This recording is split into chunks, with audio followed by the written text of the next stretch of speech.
நேர்லேயே நம்ம இன்றைக்கி அன்னலட்சுமி கிச்சனில் கேப்சிகம் பொட்டேட்டோ வச்சு ஒரு சூப்பரான கிரேவி எப்படி செய்யலாங்கிறத பார்க்கலாம். இது நம்ம இட்லி, தோசை, ஈவன் சாதம், சப்பாத்திக்கெலாம் அவசரமாக இருக்கும். வாங்க எப்படி பண்ணலாங்கிறது பார்க்கலாம். இந்த கேப்சிகம் பொட்டேட்டோ கிரேவிக்கு நான் வந்து கேப்சிகம் ஒன்று எடுத்திருக்கேன்.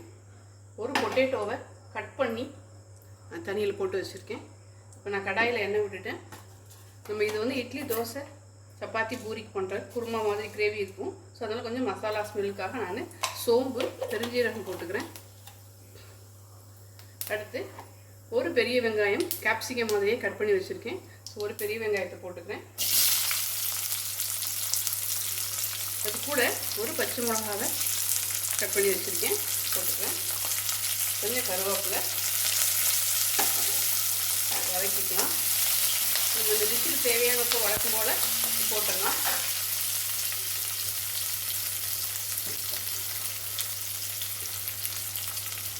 தேவைப்பட்டால் நம்ம அப்புறம் போட்டுக்கலாம். இப்போ நம்ம கொஞ்சம் வெங்காயம் கண்ணாடி பார்த்து இது மாதிரி கியூப்ஸாக கட் பண்ணி போடுங்க. நீங்கள் எல்லா கலர் கேப்சிகம், எல்லோ, ரெட் எல்லாமே யூஸ் பண்ணிக்கலாம். நான் இன்றைக்கி க்ரீன் தான் யூஸ் பண்ணியிருக்கேன். வெங்காயம் கொஞ்சம் கண்ணாடி பதத்துக்கு வந்துடுச்சு. நான் இஞ்சி பூண்டு பேஸ்ட்டு போட்டுக்கிறேன்.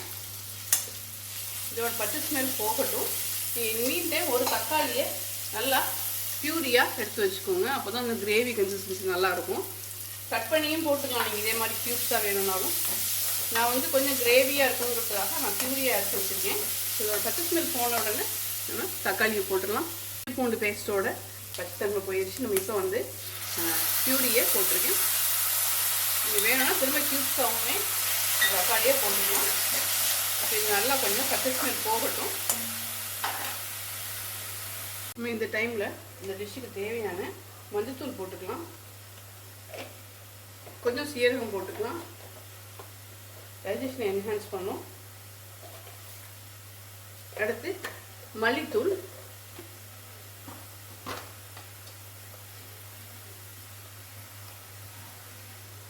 அடுத்து மிளகாத்தூள், சில்லி பவுடர். நீங்கள் இல்லைனாலும் குழம்பு மிளகாத்தூள் போட்டுக்கலாம். நான் இன்றைக்கி சில்லி பவுடர் தான் போட்டுக்கிறேன்.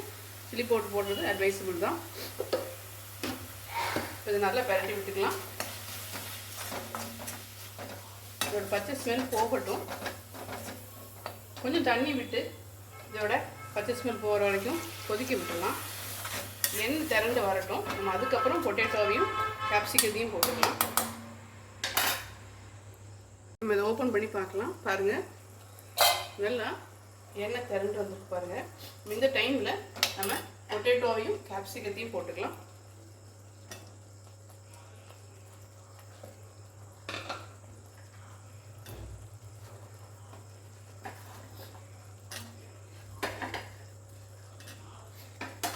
நல்லா பரட்டிட்டு குக் ஆகட்டும்.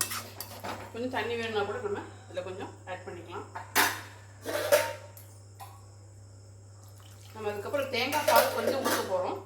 தேங்காய் பால் ஊற்றினா தான் கொஞ்சம் க்ரீமியாக இருக்கும், நல்லா உங்களுக்கு டேஸ்ட்டாகவும் இருக்கும். இப்போ இது நல்லா கொதிக்கட்டும். நம்ம இது எப்படி இருக்குன்னு பார்க்கலாம். பாருங்கள், நல்லா வாசம், கேப்சிகம் வாசம் வருது.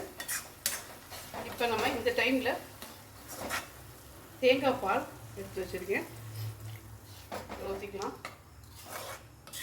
கொஞ்சம் கொதி வர ஆரம்பிக்கும் போது நம்ம இதை நிறுத்திடலாம். கரெக்டாக உங்களுக்கு சப்பாத்தி, தோசை, இட்லிக்கு தொட்டு சாப்பிட்ற மாதிரி இருக்கான்னு பார்த்துக்கோங்க. சாதத்துக்கும் போட்டு சாப்பிட்லாம். நம்ம கொஞ்சம் நேரம் வெயிட் பண்ணலாம். ஒரு சூப்பரான பொட்டேட்டோ கேப்சிகம் கிரேவியாக இருக்கலாம், இந்த கறி எப்படி வேணால் நீங்கள் வச்சுக்கலாம். நல்லா சூப்பராக இருக்கும். சாதத்துக்கு கூட நீங்கள் சூடாக பெற்று சாப்பிட்லாம். இன்னொரு சூப்பரான வீடியோவில் மீட் பண்ணலாம். மறக்காமல் சேனல் லைக் பண்ணுங்கள், ஷேர் பண்ணுங்கள், சப்ஸ்கிரைப் பண்ணுங்கள். தேங்க்யூ.